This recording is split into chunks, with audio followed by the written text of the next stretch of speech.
ಈ ಸಿನಿಮಾ ನೋಡಿದ್ಮೇಲೆ ತುಂಬಾನೇ ಅಳು ಬಂತು.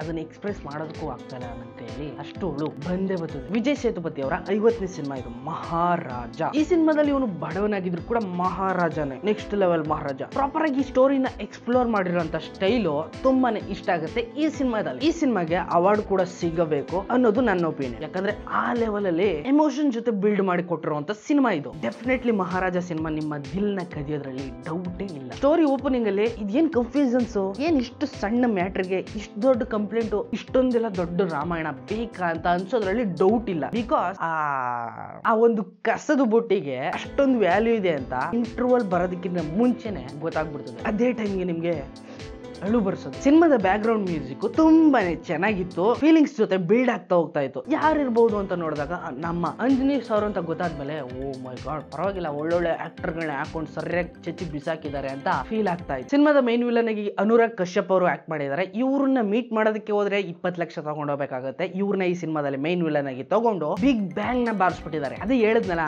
ಕನೆಕ್ಷನ್ ಇಲ್ಲಿಂದ ಅಲ್ಲಿಗೆ, ಅಲ್ಲಿಂದ ಇಲ್ಲಿಗೆ, ಮತ್ತೆ ಇಲ್ಲಿಂದ ಇಲ್ಲಿಗೆ, ಟ್ರಯಾಂಗಲ್ ಟೈಪ್ ಅಲ್ಲಿ ಸ್ಟೋರಿ ಅಲ್ಲೇ ಸುತ್ತೊಡಿತಾ ಇರ್ತದೆ. ಹಿಂಗೆ ಹಿಂಗೆ ಹಿಂಗೆ ಹಿಂಗೆ ಹಿಂಗೆ ಅಂತ. ವಿಜಯ್ ಸೇತುಪತಿಗೆ ಆಕ್ಟಿಂಗ್ ಬಗ್ಗೆ ಹೇಳ್ಕೊಡೋ ಅಂತ ಅವಶ್ಯಕತೆ ಇಲ್ಲ. Because is a god of acting. ನಿಮ್ಗೆಲ್ಲ ಗೊತ್ತಿರೋ ವಿಷಯ. ತಂದೆಯಾಗಿ ಒಂದು ರೋಲ್ ನ ಇಲ್ಲಿ ನಿಭಾಯಿಸಿದ್ದಾರೆ. ಜೊತೆಗೆ ಒಬ್ಳು ಮಗಳಾಗಿ ಇರ್ತಾಳೆ. ಇವರಿಬ್ರಿಗೂ ಪ್ರಪಂಚದಲ್ಲಿ ಯಾರು ಇರಲ್ಲ, ಅವರೇ ಎಲ್ಲ ಪ್ರಪಂಚ. ಜೊತೆಗೆ ಒಂದು ಪ್ರೀತಿಯಾಗಿರುವಂತ ಒಂದು ಗಿಫ್ಟ್ ಬಾಕ್ಸ್, ಅದೊಂಥರ ಕಸದ ಬುಟ್ಟಿ.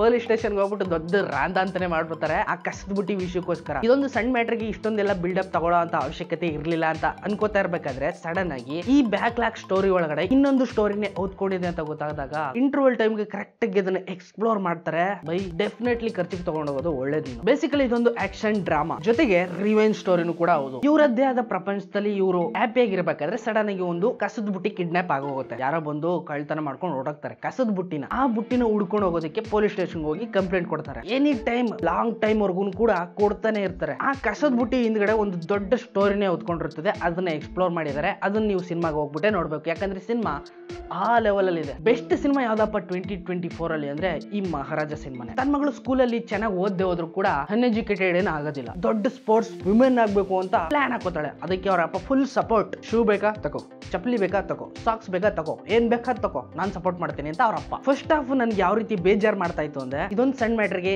ಈ ರೀತಿ ಒಂದು ಲ್ಯಾಕ್ ಪಾಯಿಂಟ್ ಬೇಕಾ ಅಂತ ಅನ್ನಿಸ್ತಾ ಇತ್ತು. ಮಧ್ಯದಲ್ಲಿ ಫ್ಲಾಶ್ ಬ್ಯಾಕ್ ಸೀನ್ಸ್ ಗಳನ್ನು ಕೂಡ ಕೊಡ್ತಾ ಇರೋದನ್ನ ನೋಡ್ಬಿಟ್ಟು ಏನೋ ಸಮಥಿಂಗ್ ಇದೆ, ಆದ್ರೆ ಏನು ಅಂತ ಗೊತ್ತಾಗ್ತಾ ಇಲ್ಲ ಅಂತ ಅನ್ಕೋತಾ ಇದೆ. ಅದೇ ಇಂಟರ್ವಲ್ ಟೈಮ್ ಕರೆಕ್ಟ್ ಆಗಿ ಬರ್ತಿದಾಗನೆ ಏನ್ ನಡೀತು, ಹೆಂಗೆಲ್ಲ ಆಯ್ತು, ನನ್ ಮಗ ಏನ್ ಮಾಡ್ದ ಅನ್ನೋದು ಕಂಪ್ಲೀಟ್ ಆಗಿ ಗೊತ್ತಾಗ್ಬಿಡ್ತದೆ. ಅದಾದ್ಮೇಲೆ ಸೆಕೆಂಡ್ ಹಾಫ್ ಇಂದ ರಿವೆಂಜ್ ಸ್ಟಾರ್ಟ್ ಆಗುತ್ತೆ. ಈ ಸಿನಿಮಾದಲ್ಲಿ ಸಪೋರ್ಟಿಂಗ್ ರೋಲ್ ಆಗಿ ಪೊಲೀಸ್ ಅವರು ದೊಡ್ಡ ಕೈಯನ್ನ ಮೆರೆದಿದ್ದಾರೆ. ದೊಡ್ಡ ಕೈ. ನಮ್ಮನೇಲಿ ಏನಾದ್ರು ಈ ತರ ಆಗಿದ್ರೆ ನಾವು ಸುಮ್ನೆ ಬಿಡ್ತಿದ್ವಾ ಅನ್ನೋ ಒಂದು ಡೈಲಾಗು ಯಾವ ರೀತಿ ರೊಚ್ಚ ಕೇಳಿಸುತ್ತೆ ಅಂದ್ರೆ ನನ್ನನ್ನ, ನಿಮ್ಮನ್ನು ಕೂಡ ರೊಚ್ಚ ಕೇಳಿಸೋದ್ರಲ್ಲಿ ಡೌಟ್ ಇಲ್ಲ. ಕಾಮನ್ ಮ್ಯಾನ್ ಯಾವ ರೀತಿ ಸಪೋರ್ಟ್ ಮಾಡ್ಬೇಕು, ಕೆಲವೊಂದ್ ಕಡೆ ಎಲ್ಲ ಕಾನೂನನ್ನು ಮೀರಿ ಎಮೋಷನಲ್ ಆಗಿ ಸಪೋರ್ಟ್ ಮಾಡ್ಬೇಕಾಗತ್ತೆ. ಅದನ್ನ ಈ ಸಿನಿಮಾದಲ್ಲಿ ಮಾಡಿದ್ದಾರೆ. ಸೂಪರ್. ಕೊನೆ ಕ್ಲೈಮ್ಯಾಕ್ಸ್ ಅಲ್ಲಿ ಆ ಹುಡುಗಿ ಯಾರು, ಎಲ್ಲಿಂದ ಬಂದ್ಲು, ಏನಾಗಿದ್ಲು, ಯಾರ ಮಗಳಾಗಿದ್ಲು ಅನ್ನೋದು ರಿವೀಲ್ಡ್ ಆಗ್ತಿದಾಗನೆ ಅವ್ರಪ್ಪ ಈ ತರನ ಹಿಂಗಿದ್ನ ಕರೆಕ್ಟ್ ಆಗಾಯ್ತು ಅವನಿಗೆ ಅನ್ಕೊಂಡು ಎದ್ ಬರೋದ್ರಲ್ಲಿ ಡೌಟ್ ಇಲ್ಲ. Probably one of the best story in 2024. ನಾನಂತೂ ಖುಷಿಯಾಗಿ ಹ್ಯಾಪಿಯಾಗಿ ನೋಡ್ಕೊಂಡು ಅಳ್ತಾ ಬಂದೆ. ಈ ಸಿನಿಮಾಗೆ ಅವಾರ್ಡ್ ಸಿಕ್ಕಿದೆ. ನೋಡ್ತಾ ಇರ್ಬೇಕಾದ್ರೆ ನೀವು. ಇಷ್ಟೆಲ್ಲ ಹೇಳ್ತಾ ಇದೀನಿ ಅಂದ್ರೆ ಇದನ್ನೆಲ್ಲ ಕೇಳ್ಕೊಂಡು ನೀವು ಸುಮ್ನೆ ಕೂತ್ಕೊಳ್ಳೋದಲ್ಲ. ಥಿಯೇಟರ್ ಹೋಗ್ಬಿಟ್ಟು ಫ್ಯಾಮಿಲಿ ಜೊತೆ ಕೂತ್ಕೊಂಡು ಎಂಜಾಯ್ ಮಾಡ್ಕೊಂಡು ಫುಲ್ ಹ್ಯಾಪಿ ಮೂಡ್ ಅಲ್ಲಿ ಹೊರಗಡೆ ಬರ್ತಾ ಇರ್ಬೇಕು. ಏನು ಓಡ್ತಾ ಇದೀರಲ್ಲ?